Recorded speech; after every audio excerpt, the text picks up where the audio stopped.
د ځینو رسنیو د راپور پر بنسټ د پکتیا د ډنډ پټان ولسوالۍ چې د ډیورنډ فرضي کرښې ته نږدې ده د افغان ځواکونو په برید کې 8 پاکستاني پوځیان وژل شوي دي. بلخوا په سیمه کې د ایران او امریکا ترمنځ شخړه هم توده شوې ده. د ایران د ملي امنیت شورا وایي یو شمېر امریکایي ځواکونه یې نیولي دي، خو د امریکا مرکزي قمندانۍ دا ادعاوې رد کړي دي. د افغانستان او پاکستان جګړه به کله پای ته رسیږي؟ د ایران او امریکا جګړه به څومره دوام کوي او آیا جمهوری اسلامي به پاتې کیږي؟ عزتمندو لیدونکو ستړي مشئ، وخت په خیر انعکاس ته ښه راغلاست. پر یادو موضوعاتو د بحث لپاره خپرونه کې وصل دی د سیاسي چارو ارشد شنونکی ښاغلی بلال فاطمي صاحب. زه کوربه یوسف خان ناله یم.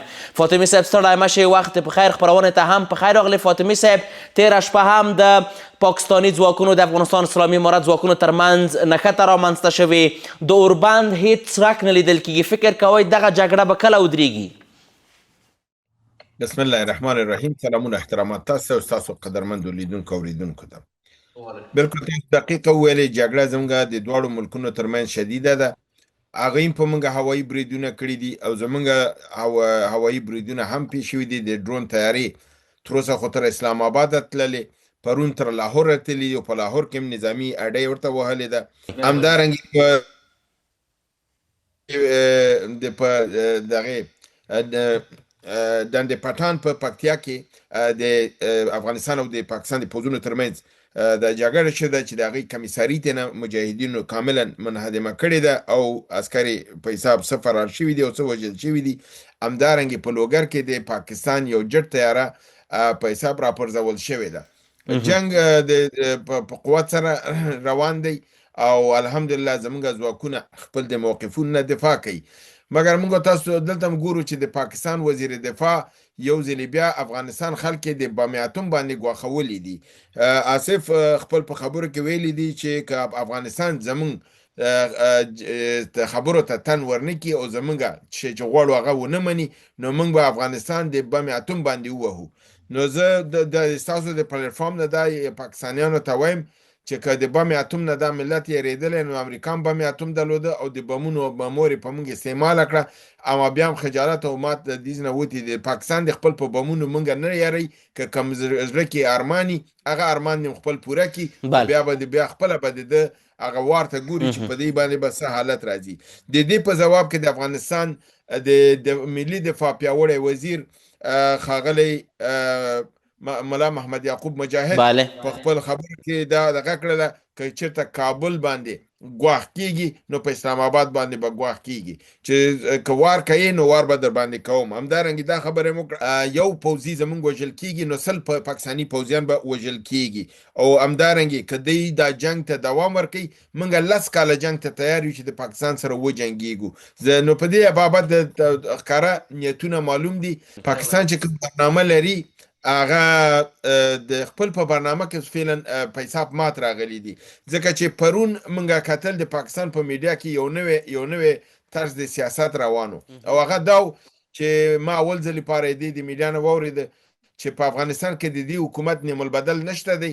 موږ باید د دې حکومت سره کینو خبرو ته، ځکه چې دا حکومت چې دی د ځای ناسته، ځکه چې مخکې دې نه پاکستان به دا ویلي چې دا نظام د منځه وړو او موږ د دې په عوض به شمالي تړوالي خلک به راولو او افغانستان کې به نظام بدلیږي. اما اوس په خپله وایي چې دلته د دې نظام نیم البدل نشته دی، همدغه نظام د موږ سره خبره جوړه کړي، موږ سره دې کښېني، موږ غواړو چې ورسره خبرې وکړو.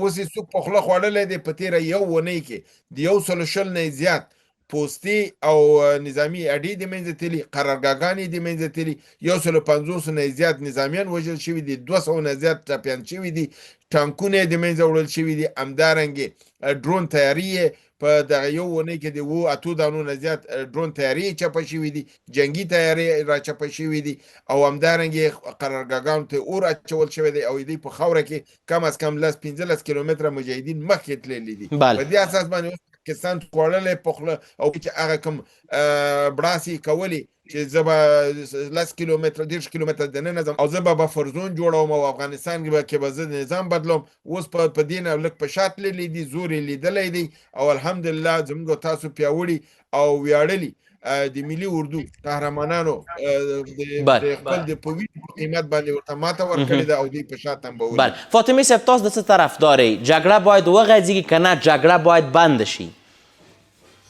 زه دا جګړه زموږ لپاره مهمه ده، دا حیاتي جګړه ده.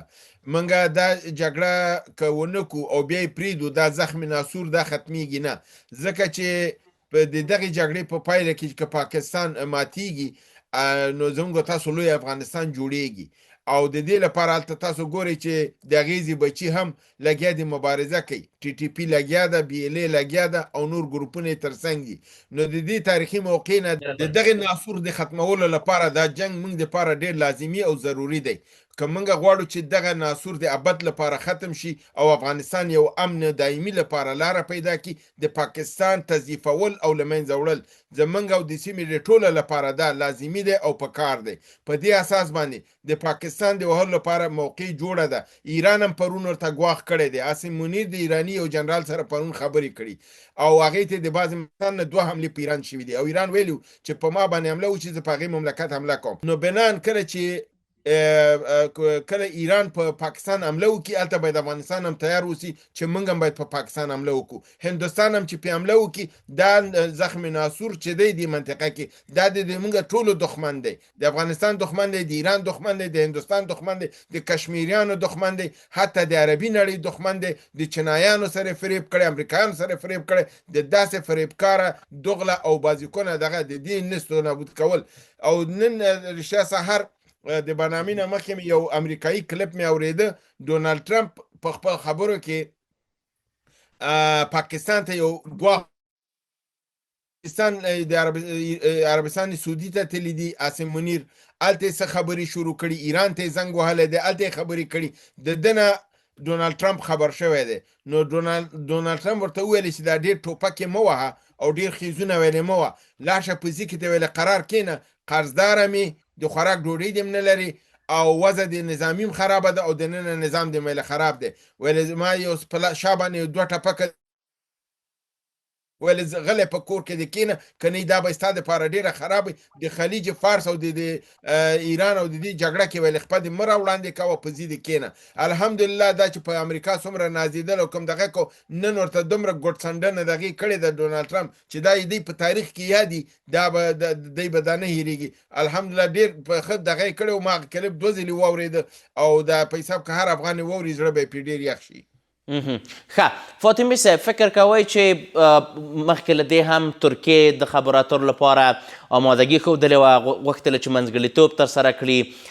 آیا اوس د خبرو اترو وخت دی که نه پاکستان په خبرو اترو کې صادق نه دی، خبرې اترې به ونه کړي، بیا به هم د خبرو اترو له میز څخه وتښتي لکه پخوا چې تښتېدلي وو؟ موږ سره خبرې نتیجه نه ورکوي ځکه دا تکلیف زموږ سره نه دی. دا خو یو د دروغ پلمه ده چې دوی امریکایانو ته وایي چې ترهګري د افغانستان نه ده، په موږ برید کوي.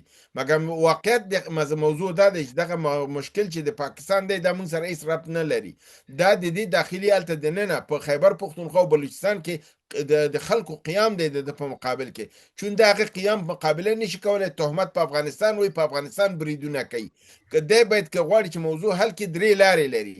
یو دا دی چې باید د ټي ټي پي یا د بي ال اې سره کینی خبرو ته. دویم دا دی ملګرو ملتونو شورای امنیت ته د قضیه ویسي، که دا هم نه کوي بیا د یو لویه پښتنو جرګه دی لر او بر نه راوغواړي، د لر او بر پښتانه د سره کینی چې کومه فیصله پښتنو وکړه هغه د دنیا ته وړاندې کړي، بیا د دا ومني.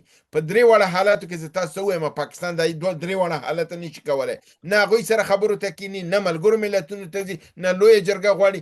دا غواړي چې قتل عام د پښتنو د بلوچو وشي او دغه زیرمې د دوی په لاس کې او دوی ترې نه ګټې اوچتېږي. خو انشاءالله تاریخ صفحه کې ورو ورو بدلون را روان دی. هلته به په منځني ختیځ کې هلته به اسرائیل انشاءالله وهل کیږي او دلته به دا اسرائیل انشاءالله وهل کیږي. دلته به موږ تاسو برلاسۍ پیدا کوو، هلته به ایران برلاسۍ پیدا کوي او دا به تاریخ او جغرافیه به تغییر